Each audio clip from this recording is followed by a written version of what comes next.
ঊনকোটি জেলা প্রশাসনের উদ্যোগে জনজাতি গৌরব দিবসের ভাবনায় ঊনকোটি জেলার বিভিন্ন জনজাতি এলাকায় প্রশাসনিক শিবির অনুষ্ঠিত হয়েছে। 15 দিন ব্যাপী চলতে থাকা এই অভিযানে জন অংশগ্রহণ এবং প্রাপ্তির বিষয় নিয়ে ঊনকোটি জেলার জেলাশাসক ডক্টর তমাল মজুমদার বলেন, জেলার 17টি গ্রাম পঞ্চায়েতে প্রশাসনিক শিবির অনুষ্ঠিত হলো, যেখানে 37,800 জনজাতি লোক উপকৃত হয়েছেন। তার সাথে বিশেষ প্রাপ্তি 17টি গ্রাম পঞ্চায়েত এলাকায় 19টি অঙ্গনওয়াড়ি সেন্টার নতুন করে খোলা হয়েছে।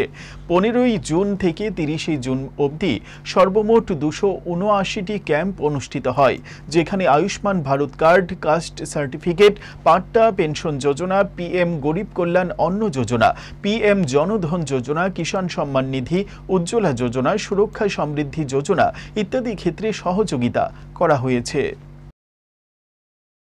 আপনারা জানেন যে গত 13ই জুন আমরা আপনাদের মাধ্যমে যে ধরতি আবাস জন ভাগিদারি অভিযানের আইসি এবং কি কি উপকার পাওয়া যায় এ নিয়ে আমরা একটা প্রেস মিট করি। এর দুদিন পরে গত 15 জুন থেকে 30 জুন পর্যন্ত আমরা আমাদের 17টা এডিসি ভিলেজের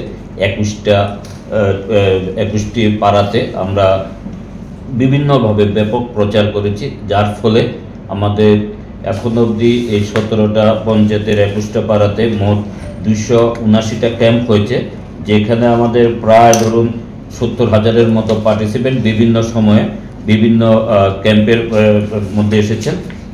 যার ফলে আমরা এখন অবধি প্রায় 2000 আধার কার্ড, যেটা ধরেন অঙ্গনাদি সেন্টারে যারা 0 থেকে 5 বছরের ছেলেমেয়েরা থাকে তাদের, ইভেন বড় কোনো ছেলেমেয়েরা যদি কারোর আধার কার্ড না থাকে তাদেরকে আধার কার্ড দিয়েছি প্রায় 2000